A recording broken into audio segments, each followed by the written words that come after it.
Welcome to my YouTube channel. मैंने आपको last video में गुप्त वंश के बारे में पढ़ाया था। ठीक है, गुप्त वंश में मैं आपको चंद्रगुप्त वन के बारे में बता रही थी। चंद्रगुप्त वन को माँ राजाधिराज के उपाधि दी गई थी। देखिए, महाराज की उपाधि श्रीगुप्त को दी थी, महाराज की उपाधि श्रीगुप्त को दी थी और चंद्रगुप्त वन को महाराजाधिराज की उपाधि दी गई थी। और इसका विवाह किससे हुआ था?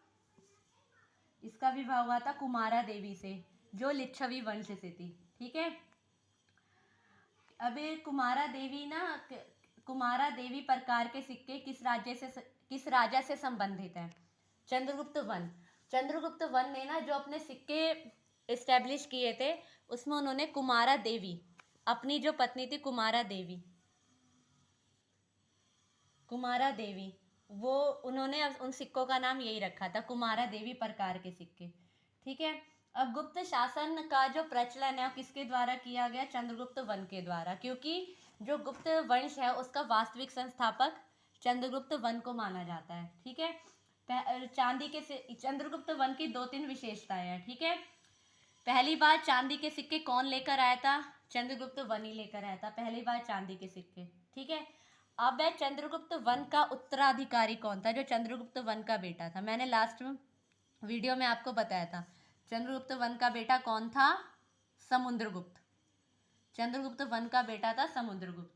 ठीक है, समुद्रगुप्त था। समुद्रगुप्त के बारे में एक बहुत इंपॉर्टेंट लाइन है, समुद्रगुप्त को भारत का नेपोलियन कहते हैं।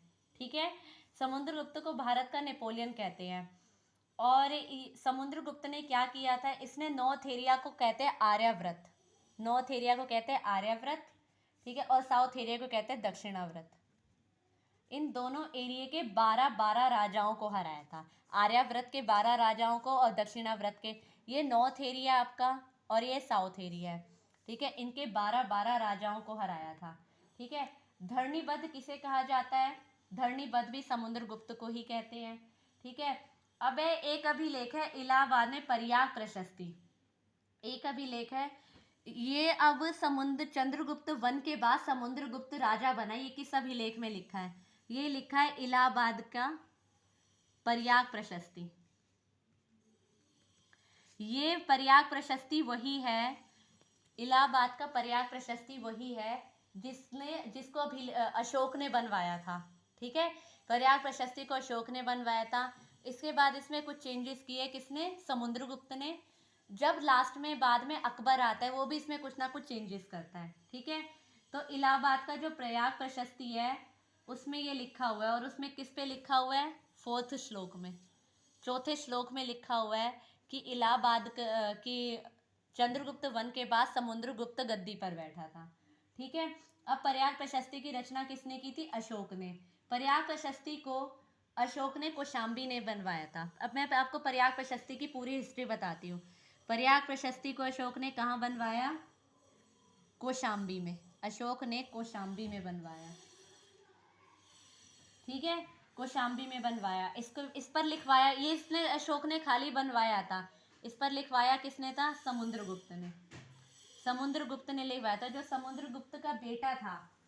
समुद्रगुप्त का बेटा था, समुद्रगुप्त का बेटा कौन था?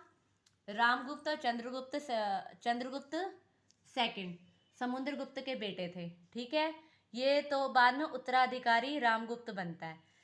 तो जो समुद्रगुप्त का एक कवि भी था जिसका नाम था हरिसेन, हरिसेन। ठीक है, इसने इसमें लिखा था। समुद्रगुप्त ने लिखा नहीं था, पर्याग प्रशस्ति में लिखवाया था। लिखा किसने था? हरिसेन ने। ठीक है, फिर अकबर ने ना इसको कौशाम्बी से हटाकर कहाँ रखवा दिया था? प्रयागराज में। कौशाम्बी से हटाकर प्रयागराज में रखवा दिया। इसमें इसकी मदद बीरबल ने की थी। बीरबल ने पर्याग प्रशस्ति को कहाँ रखवाया था? कौशाम्बी से हटाकर प्रयागराज में, अकबर की मदद की थी। ठीक है, उसके बाद जहांगीर ने भी इसमें कुछ ना कुछ लिखवाया था। ठीक है, ये पूरी पर्याग प्रशस्ति की कहानी है। अशोक ने कौशाम्बी में बनवाया, फिर समुद्रगुप्त ने इसमें लिखवाया, और किसके थ्रू लिखवाया? हरिसेन के थ्रू। ठीक है, समुद्रगुप्त ने जो लिखवाया था हरिसेन के थ्रू। और उसके बाद जब अकबर आगे आता है, सल्तनत वंश पढ़ेंगे उसमें अकबर आगे आता है, तो अकबर और बीरबल ये दोनों इसको कहाँ ले जाते हैं?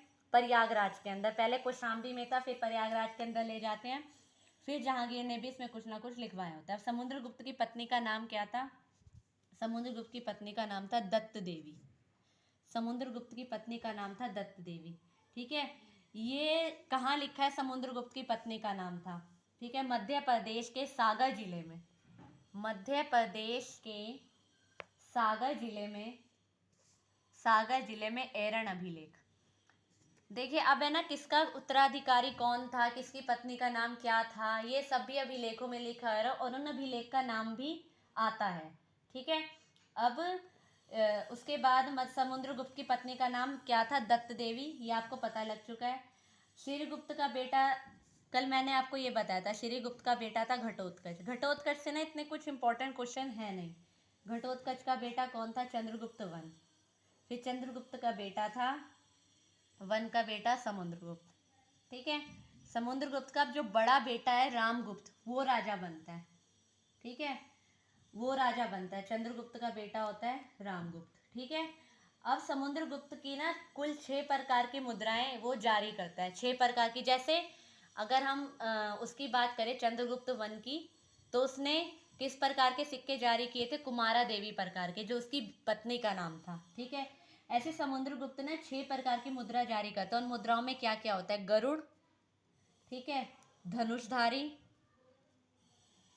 धनुषधारी होता है परशु, अश्वमेध यज्ञ, अश्वमेध यज्ञ, 5वां होता है व्याख्यानन, व्याख्यानन, और 6ठा होता है वीणावादन। इसी सिक्कों से ये पता लगता है कि समुद्रगुप्त को ना वीणा बजाने का बहुत शौक था, या उसे संगीत सुनना पसंद रहा होगा।